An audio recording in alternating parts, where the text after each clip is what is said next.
Hi everyone, and thanks for joining us at PMM Fest. Before this session starts, I just wanted to say a big thank you to all our sponsors, our partners, you, our festival attendees, and all our speakers too, because without all of you guys, none of this could have gone ahead and be the success that it has been. If you've not already checked it out, do check out our AMA site. Lots of our speakers will be heading over there after their sessions to take your questions and give their answers. So yeah, head over to the AMA site. That's all from me today. Enjoy the session.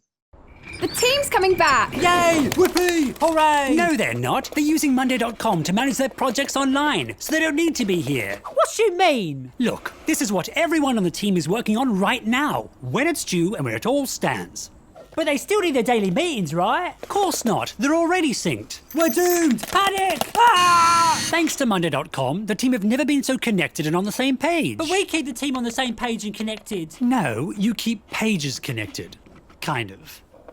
Look it! Gunny just finished writing the proposal. And Jen's doing the design. It's like the team's right here with us, and they're managing their projects better than ever. Oh, but what about meetings? Manage your teams and projects online. Go to Monday.com and start your free trial today. No credit card or office required. Someone's actually here! Cool. Should we get started? You want to start whenever you're ready. Perfect. All right. Thanks everybody for joining. Really appreciate all the time zone coverage. This is super awesome to see. I'm Evan Davies. I run solutions, partnerships, and marketing at Coda. And I wanted to start my presentation with a question actually for the group. See, as we were kind of debating what we should talk about during this session, I chatted with a few folks on the team, reflected a bit on the past 3.5 years that I've spent at Coda running our marketing function. But I was really struck by a question that was asked by our PMM, Andrew, who asked me, what was the first moment you first realized you got marketing? So I encourage people to answer that question for themselves right now, maybe even put your answers in the chat. What was the first time that you realized you understood marketing and you recognized great marketing? Not just knowing the disciplines, knowing what are the different ways that you can get the message out, but maybe when you were a consumer, you experienced a really powerful brand moment that really bowled you over, or maybe you were part of an organization and you supported rolling out a product. And the reason this question struck me was all of us are kind of early in our product marketing journey. As I've worked with the PMA community, I've been really inspired by all the folks who are starting from very different vantage points. And I wanted to kind of answer this question for myself. And for me, the answer was pretty clear. It was October 19th, 2017, which is the day that then stealth product Krypton launched in the world as Coda as a new doc for Teams. This was a really exciting moment. It was my first launch ever as a marketer. It was also a huge moment for the company, a couple of years in the making. And like many people do, I went back through my camera roll to try to remind myself of that experience, how it worked, how it felt. I reminded myself of the night 2 a.m. before the launch, working with our CEO and co-founder on his message to the company about the gravity of this moment. I remembered the bell that we hooked up for every single sign up that we brought in that day, and it ended up ringing off the hook for the following week. I remember working with my colleague Joe late into the night as we planned our first customer messaging after that launch day. And while there's a lot of joy in this moment, and it was a really important one for us in the company, what underpins all of this Instagram version of the story is definitely a lot of churn, a lot of questioning of strategy. And for me in particular, a lot of imposter syndrome, because I had been hired at Krypton 8 months prior, but I was not hired as a marketer. And within a few months, I was quickly focusing all of my efforts on the strategy of getting this big product out to market. And fast forward 3.5 years, I'm now responsible for growing that team. And so I thought, what better way than engaging in this conversation about what marketing is than talking about my journey, my crash course in marketing, and some of the tools that I used to help me kind of build on these fundamentals. As a little bit of background about me, though, which is helpful context, out of college, it wasn't really obvious where I was going to spend my time. I was an electrical engineer turned civil engineer turned why am I here? I had no idea what I really wanted to do with my life. And as I kind of explored other companies, luckily I was a good interviewer and a lot of my engineering counterparts were not as extroverted. So I was able to land a job at Accenture, a major consulting company. And in my early days at the company, I focused exclusively on product management, working actually on a super major oil and gas client, building a huge product that would help change the way that their trading and risk management and operations teams would work. In that experience, I learned a ton about learning from the business, applying that learning to building a product, and then how to work with engineers to get that vision a reality. From there, I made a migration to Silicon Valley and joined Box as one of the earliest members of the Box consulting team, applying kind of my knowledge from product and working with customers towards helping our customers at Box realize value with the product they purchased as fast as possible and to increase stickiness through strategic adoption. I also had an opportunity to work very closely with product in this role, helping build internal systems. I also was able to go and open our Austin office. And then coming to Coda, my initial mandate was to focus on, again, the customer journey. How do we think about, when we were in stealth mode, bringing on the next wave of customers, building up the case studies, and helping inform the product roadmap. But as we really shifted our goals from building the product to launching the product, I quickly had to go and trial by fire and learn as much as I could about the marketing discipline to actually get this out in the market. And so if you look at my resume, marketing was all but obvious. And I hope to share in this presentation what I started to realize as I look back on this, which is all of our collective experiences, regardless of where we work, help shape our perspective on product marketing. And product marketing is the confluence of all these different experiences that you can get, both working with products, working with customers, and understanding and building a knowledge around the market space. And so hopefully at the end of this, you'll have some tools to both define your own marketing journey, but also leverage past experiences so that you can fast track your own way into this discipline. Now, one other caveat before I get into this, I was trying to find a memorable way of talking about these different topics. And so I have to go to my other product experience, which is very personal, which is writing and recording music. So you'll pardon my attempts to tie a bunch of these messages to music metaphors. Hopefully some of them land. And yeah, excited to talk through this. So without further ado, let's talk about the three core elements of product marketing and some of the tools that I've used in the past to fast track into them. And let's start with the market, or in music parlance, knowing your genre. I think it's pretty obvious for folks who have worked in consulting, specifically in the past, why it's important to do market analysis. You ultimately build this big grand plan strategy deck. You have all the metrics, you have the analytics about your total addressable market, and ultimately you hope that leads to some sort of investment or some sort of big project. To me, knowing the market was less about this and more about knowing the context under which we're telling our story. And in particular, knowing some of the constraints that are built into the world around us and helping us identify the twist on that baseline. As an example, looking at music, modern day music, there are tons of cases where you see templatized approaches to certain genres, even down to the beats per minute for individual songs. Dubstep has a very common set of patterns that are expected by people who listen to it. And so every time you load up that dubstep playlist, you can expect very similar things in each song you hear. And the importance is for us to lean into those things that are expected so that your audience has some predictability and they know how to experience this music. But at the same time, you want to be able to find your twist, your unique edge. After all, dubstep existed for a long time before it became mainstream in the US, thanks to some of the music that Skrillex put together and some of his unique take on that core genre. And so I sought to go and find these aspects and use tools to go chart that out inside of Coda. And the first thing I did was focus on the pitch deck. I think pitch decks exist for many different reasons at startups. And they probably already exist in a company that you work on. At the very least, you might have an investor pitch deck. At Coda, we had that. We had a manifesto doc. We had no customer-facing pitch, though. And even if you do have this already, I highly encourage people to go through this experience of building it on your own, because it builds an empathy and an understanding of your market space and the context under which you're operating. And for me, a really helpful tool for this was actually Andy Raskin's write-up on Zuora's pitch deck, Zuora, the subscription company. And I've used this in the past to kind of help me frame and build out the structure of telling our story. So I'll go through a couple of examples that have been super important, the first key slides, if you will, that really helped anchor my position on this.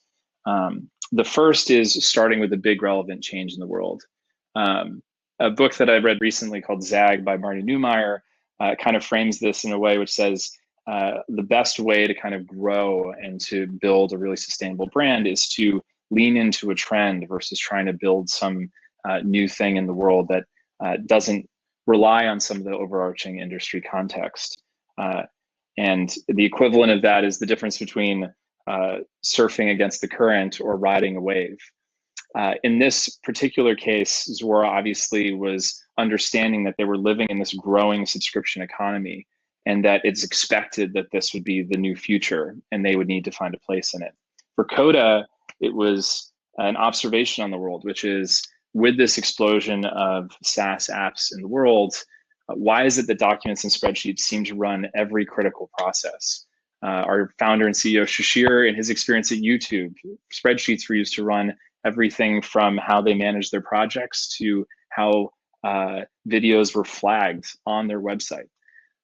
This was an important context for us because it set the tone for the rest of the presentation, and it also meant that we knew where we could go and play, what was the productivity space that we were involved in.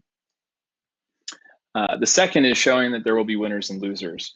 And I think in product marketing and in all of the frameworks you'll ever see, there's a ton on battle cards and competitive differentiation, how you do your feature checklists. And for me, that was obviously important, but what was more important was understanding the context of our competitors in the market that we identified in the previous slide.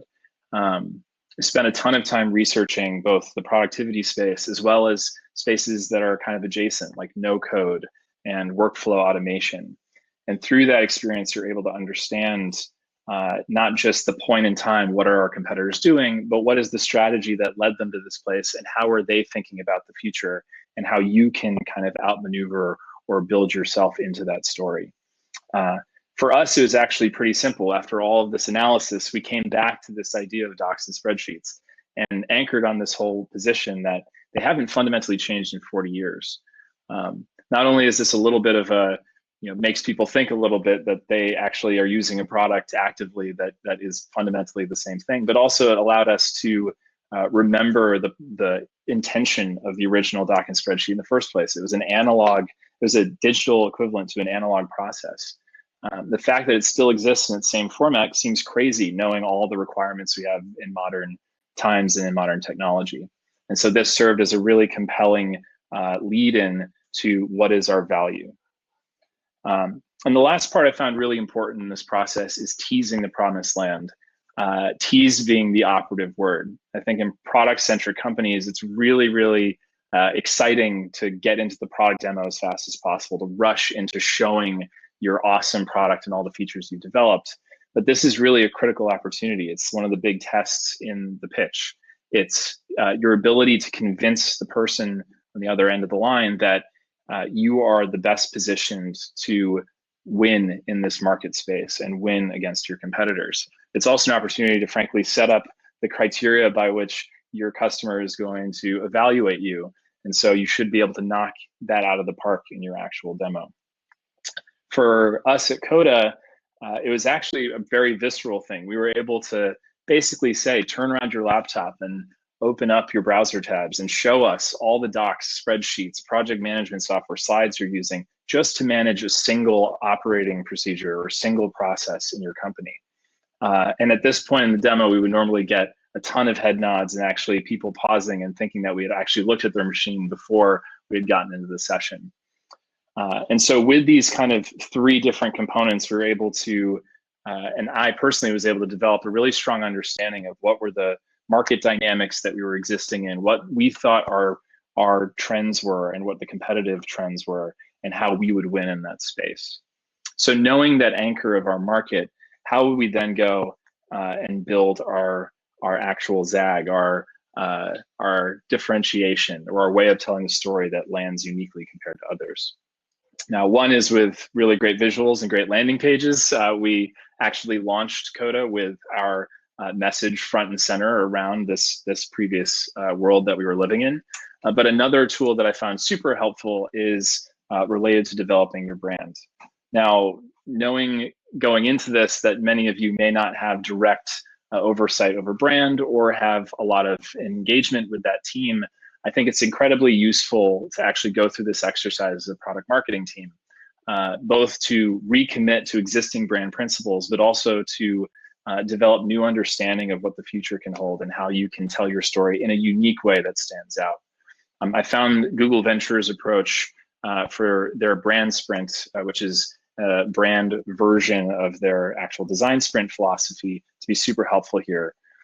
Rather than go through this in specific, I'll just touch on some of the main components, but it allows you to solve for a couple of different things. One, building your 20-year roadmap gives you a perspective of not just the next few years of how your product will evolve and shape, but also what your impact on the world is expected to be in 20 years. We had a ton of interesting conversations, everything from we expect that Coda will be used in major corporations that are not technology advanced, to it's taught in schools to help people learn how to build compelling solutions or learn how to program.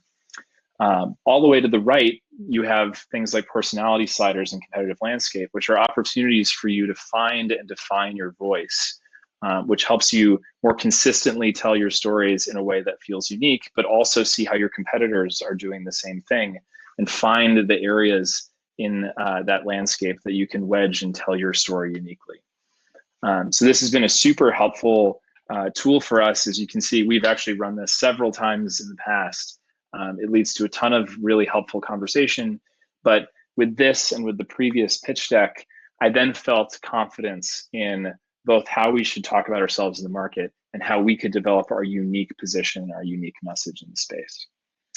So from the market side, I quickly transitioned to knowing our audience or knowing our customer. And again, tons of frameworks on this. And for me, I thought I had a ton of experience to pull on from my work at customers at Accenture, my work at Box. But one of the things I found as I've looked at these frameworks is that there's really no substitute for living an experience versus learning an experience. The same way that musicians attract their fan base through the deepest level of empathy with the things that they're experiencing, because they are speaking their truth, they're being vulnerable, they're putting their words on the page and they're singing them to this audience. There's no kind of substitute for that level of connection. And while it's really hard to do that amidst all the other things you're responsible for as a product marketer, I've found a few different mechanisms, both the very intense kind in my previous roles at Accenture, but also some that are much more palatable in our time at Coda that I'll share with you. And I think just to kind of put a fine point on the philosophy, I think that eating your own dog food is really good, but it's never as good as living in the doghouse. And I'll show you a little bit about what I mean. So as one anecdote, when I was working on this project at Accenture, building a solution for this trading and risk management team, this was kind of a hugely complex initiative, but we started it and kind of built on the fundamentals you would expect from a product process. We started with our spec, we started with a list of requirements, we worked with the business to identify their needs and pain points. We quickly transitioned into the development of our MVP. But as soon as we started heading towards launch, we did something very different and very, in my opinion at the time, drastic, which is instead of running a set of user feedback workshops or giving them access to an early version and asking for them to document how they felt, we actually ran day in the life workshops, which are real, true simulations of what it feels like to live in this new solution once it was live. What we did is we pulled traders and risk analysts and operations managers off the floor for several days and actually brought them into our offices, sat them in front of our workstations with the solution configured for their exact day-to-day process, and not just test data, but real data that they could get their hands on so they could live the day-to-day experience that they would expect to see in this product. And what I found in this is, in the early days when we were doing user feedback sessions, there was always this veneer of, oh, I'm giving you feedback. It was really obvious that they were biasing their answers based on their knowledge of the session they were in.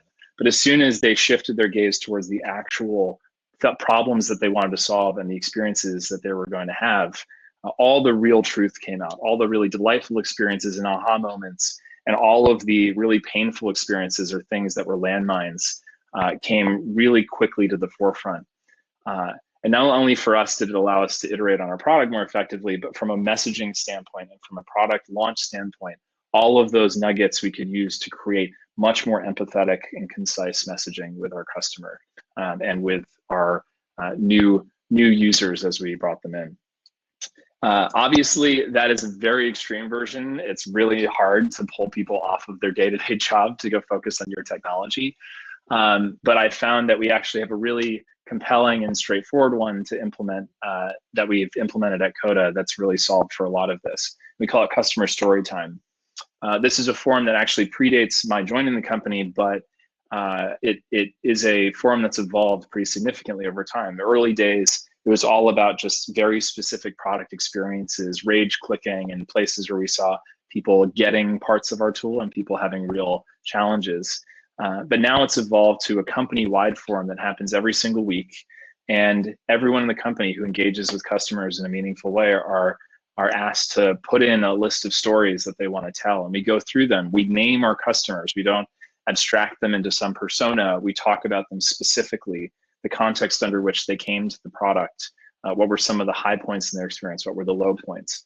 And I've found this provides a lot of empathy for the customer experience, but it also educates everybody on how we should be talking about our product and what are some of the real messages that we should put out into the world that resonate. One other tool that I'll mention too, as you expand beyond just the base customer, but into how you generate revenue and how you support the sales teams, inevitably you'll be asked to develop things like buyer personas and figure out how to chart your way into the hearts and minds of the buyer. And it's probably obvious, people who are in the top high levels of organizations are often the ones who are marketed to most. They're the ones that receive all of our communications. They're the ones who have the power of the pen. They have the checkbook. What I found is that the importance of influence is much more valuable, especially early stage, than just going straight to the top. In the case of the trade floor, we recognize that actually not the person who decided the project was a go from the highest levels was important, but there was a trader on the trade floor that if we could convince that this would work, her sign off would mean that we could close the contract. At our work at Uber, our first user of the product was a PM and a TPM, and they were the ones who anchored our deployment across thousands of people at the company, showcasing all the different ways that you can use the product, but just their initial success was a grounding force in the way that we got the word out. And we saw this time and time again in many other customers. And so with those two elements, we've now talked about market and building empathy for customers. How do you build empathy for the product? And I found that one of the challenges that exists in a lot of companies is that the relationship between product and all the teams that sit around it, like sales and marketing and CS, tends to turn into some adversarial places at times. Because what I found is people feel like they have an understanding of the features that need to be built, the feedback that users have, and the story they want to tell. And that all gets lobbed over to the product team to go and react to and incorporate into their roadmap. But the reality is product has a strategy too, and that strategy is often much longer out and much more nuanced than most people give it credit for. Similar to a producer of a song, they're constantly shaping and reshaping the frequency spectrum, taking certain instruments and lowering them in volume and raising the volume of others to create that compelling end result. And so I found that being really empathetic to the product process is hugely important to a product manager's learning. And I've had a few different opportunities to do that. A very quick example is at Box, I worked with one of our largest financial services customers deploying tens of thousands of users across North America. And as we were getting into the deployment, we realized very quickly that there was a problem, which was Box at the time did not have a really strong answer to mobile device management. Now, for people who are unfamiliar, MDM is a way of securing your device and all the information on it. And obviously for a financial services company, hugely important. And I naively at the time thought, okay, this is one of our most strategic financial services clients. Surely I can just go to the product team, tell them this requirement, and this can get built in a really short period of time. What actually happened was a lot of resistance. And the reason wasn't just because of the work involved in building a new thing, but it was also a lack of understanding of our fundamental product philosophy on mobile, which is the ability for us to be agile in our development and to make sure that we're not hindered by having to do multiple builds of every single release of our product. In order to solve the way that our customer wants us to solve it, we would actually have to duplicate efforts for every subsequent release of our product moving forward, which not only would cripple our engineering productivity, but would also fly in the face of industry standards that were just still in development around mobile device management. And so for me, actually digging in with the PM and sitting down and writing the product spec, going through and identifying the core problems, what the success criteria would look like, and working with them on their product backlog allowed me to understand why certain cuts were made, but also create jointly a compelling solution to the problem that not only made it easier for me to message, but also made it very easy for the customer to see that we were invested and that we had a strong position here. They even shaped their strategy on mobile based on what we did in this experience. And so I think building an empathy with your product roadmap and your product strategy is a really critical way of understanding and building compelling messaging about your product. And in this case, building your own versions of these specs on the side or even incorporating it into your roadmap process is a great tool. And so we've talked a little bit about the market, the customer, and the product. The last thing I'll leave you with is just knowing how to partner. Like any good musician, having a great producer to support you and to be in the writer's room with you is almost guarantees a great result. And I found that while I was early in my marketing journey, I had a ton of desire to do every single part of the marketing discipline. But the reality is there's not enough time in the day to do that. And generally, I was more aligned to certain areas than others. I personally was a lot more aligned to brand than I was to things like PPC, SEO, those types of things. And so really going through and diligently understanding what are the areas that you want to develop and grow in and the areas that are gaps both allows you to quickly hire to fill those, but also to identify opportunities to pair program. I love this methodology in engineering where one engineer sits in front of a workstation, they actually bang out the code while the other sits and reviews and provides feedback and ideas. The same goes for marketing, and in particular product marketing. Your ability to work with others is one of the core tenets of building a great product marketing team and discipline. And so pairing up with someone in brand or pairing up with someone in product to go through your approach and how you define your strategy, I found to be super valuable. So with that, we're close to end of time here. I've gone through a few of the examples or ways that I've learned and fast-tracked my knowledge about marketing in the fast lane in the 8 months that led us up to that big launch moment. And I'd encourage you to go look at your prior experience and pull those unique qualities. I find that product marketing in general is actually wisdom that's developed based on a culmination of experience you've had in the past, not just one individual discipline. And so I encourage you to look for that and to use it as your superpower as you grow your product marketing career. And so with that, I really appreciate the time.